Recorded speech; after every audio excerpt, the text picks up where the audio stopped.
Bismillahirrahmanirrahim. Assalamualaikum warahmatullahi wabarakatuh. Mahasiswa sekalian yang berbahagia, saya Madyo Marioto akan menjelaskan tentang asuhan keperawatan populasi rentan atau vulnerable population. Pada Undang-Undang Nomor 39 Tahun 1999 tentang hak asasi manusia, bahwa setiap orang yang termasuk kelompok masyarakat yang rentan itu berhak memperoleh perlakuan dan perlindungan lebih berkenaan dengan kekhususannya. Nanti kita bahas terkait dengan kelompok rentan atau vulnerable population ini. Pada topik pokok bahasan ini, kita akan menjelaskan sedikit tentang vulnerable population, tentang definisi dimensi. Baik, apa itu rentan? Rentan pada konteks ini itu merupakan kelompok yang mudah terkena penyakit. Kira-kira siapa yang kelompok yang mudah terkena penyakit? Tentunya kalau secara durasi umur kehidupan manusia dari bayi baru lahir sampai dengan meninggal atau lansia, pasti kelompok yang rentan itu pada umumnya sebagian besar adalah kelompok lansia, mudah terkena penyakit. Kemudian kelompok yang peka atau mudah merasa, kelompok yang lemah ini lazimnya tidak sanggup menolong dirinya sendiri hingga memerlukan bantuan orang lain.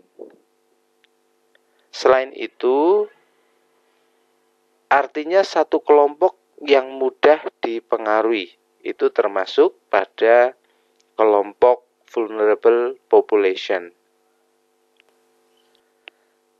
Vulnerable population adalah bagian dari kelompok populasi yang memiliki kecenderungan memungkinkan mengalami masalah kesehatan, masalah keperawatan karena terpajan faktor resiko atau memperoleh masalah kesehatan yang lebih buruk dari kelompok lain.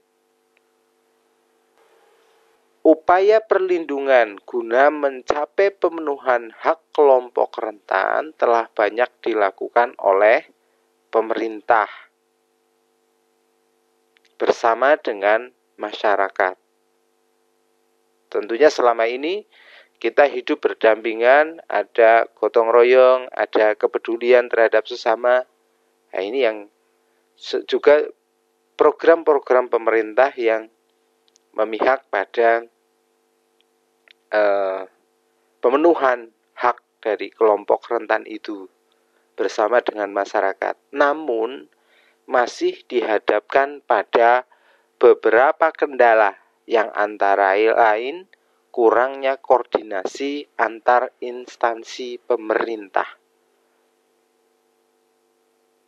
Setiap program, misalkan dari dinas instansi A itu punya program, B punya program, akan tetapi lebih efektifnya misalkan ada kegiatan atau gerakan yang terpadu untuk sasaran kelompok rentan. Akan tetapi kendalanya adalah kurangnya koordinasi sehingga tidak bisa sinergi ataupun terpadu bersamaan. Belum terlaksananya sosialisasi dengan baik terkait dengan program tersebut, sehingga pengaruh sosialisasi tersebut itu adalah pada pemerataan terhadap kelompok rentan yang berhak mendapatkan pemenuhan kebutuhan dan hak dalam kehidupan di masyarakat.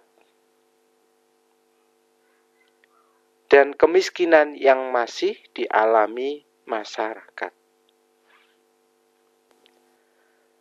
Selanjutnya saya akan menyampaikan terkait dengan kalimat yang terkait dengan fenomena vulnerable population. When speaking with a colleague in community care, you could say, even though our world care services are open to all seniors, we know there are vulnerable populations that are not using the program at all. Walaupun pelayanan wound care itu terbuka untuk semua masyarakat, kita tahu tidak ada kelompok rentan yang bisa menggunakan program secara keseluruhan. Jadi tidak ada pemerataan.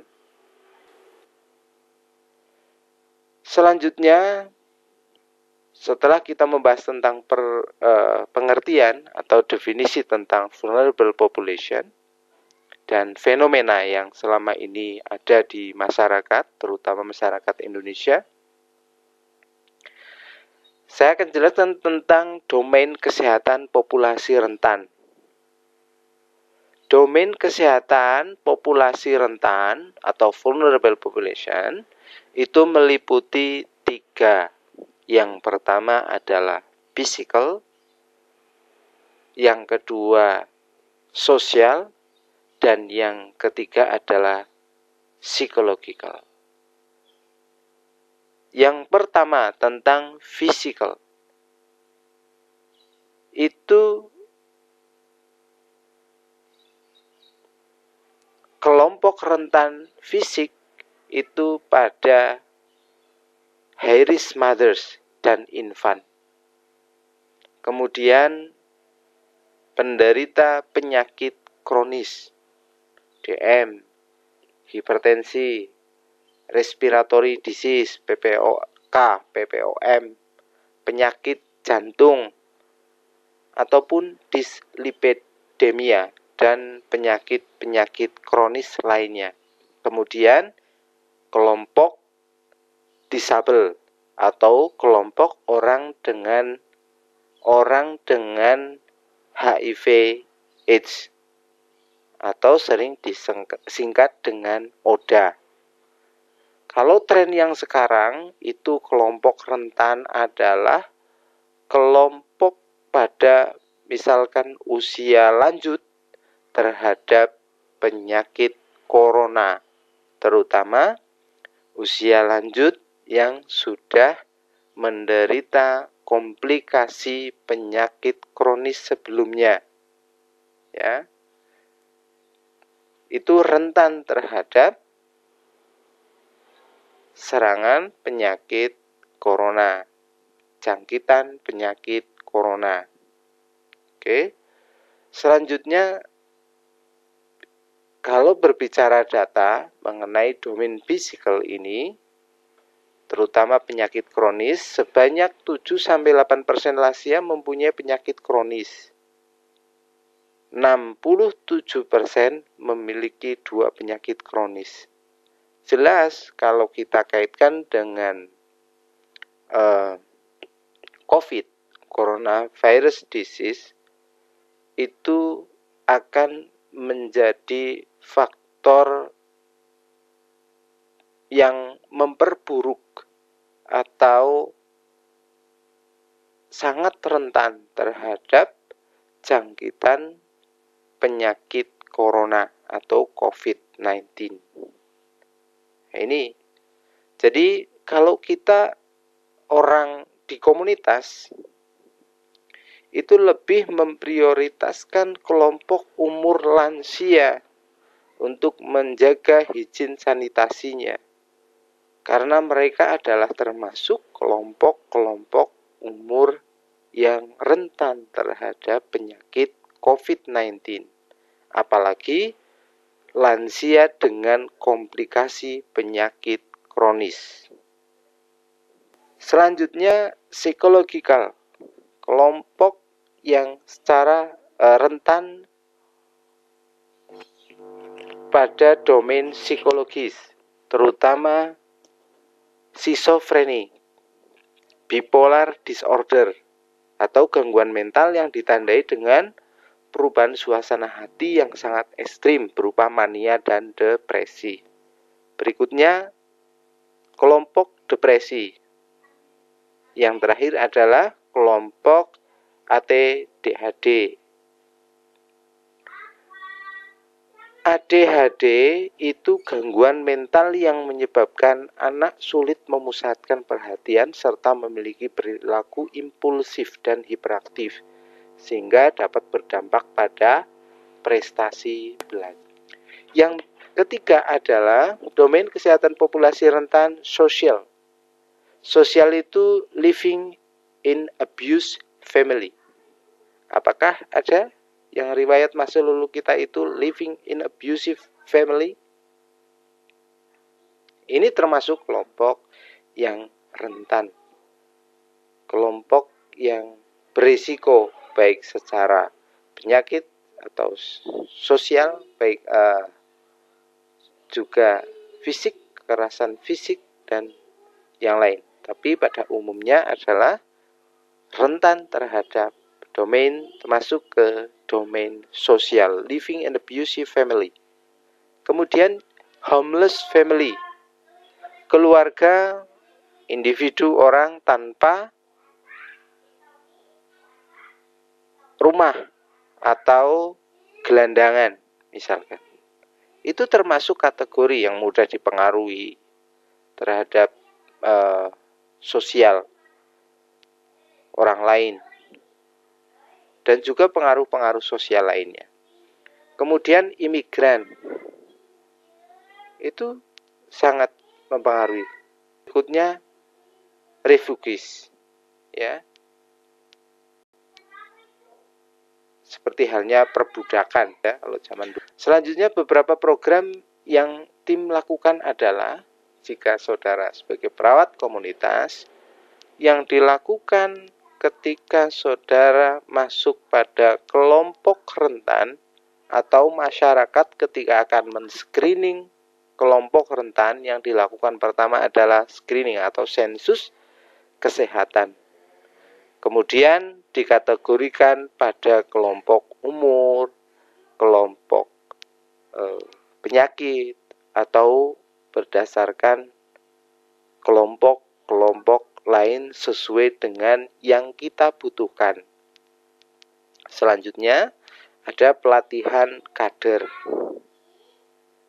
Umumnya yang melakukan sensus adalah kader tersebut, sehingga kita perlu melatih kader tersebut untuk bisa survei mawas diri dari masyarakat oleh masyarakat untuk masyarakat. Ini kalau kita bercerita, kalau kita dihadapkan pada posisi kita sebagai perawat komunitas untuk kemudian kita melakukan proses keperawatan dari awal. Sensus kesehatan bagian dari asesmen. Kemudian pelatihan kader kesehatan. Ini adalah persiapan untuk melakukan asesmen, to define the community. Kemudian pendampingan posyandu, itu bagian dari program tim. Kemudian penyuluhan swamedikasi dan pemeriksaan kesehatan lanjut. Ini adalah salah satu contoh kegiatan pada kelompok rentan. Termasuk yang tren sekarang adalah pada rentan terhadap paparan coronavirus disease. Oke, saya kira itu mahasiswa sekalian sedikit tentang konsep atau pemahaman definisi domain kelompok rentan atau vulnerable disease. Maka karena sedikit yang saya sampaikan, maka banyak harusnya mahasiswa untuk membaca referensi sumber literatur terkait dengan topik atau pokok bahasan kita hari ini. Mahasiswa yang hebat adalah mahasiswa yang bisa mencari sumber literatur lebih dari yang dosen sampaikan. Saya kira itu. Kalau ada kekurangan mohon maaf. Nanti jika ada pertanyaan akan kita diskusikan pada forum, ya, pada sesi forum. Saya kira itu mahasiswa sekalian. Sekali lagi terima kasih atas atensinya. Ada kekurangan mohon maaf. Billahi fisabilil haq, sabiqul khairat. Assalamualaikum warahmatullahi wabarakatuh.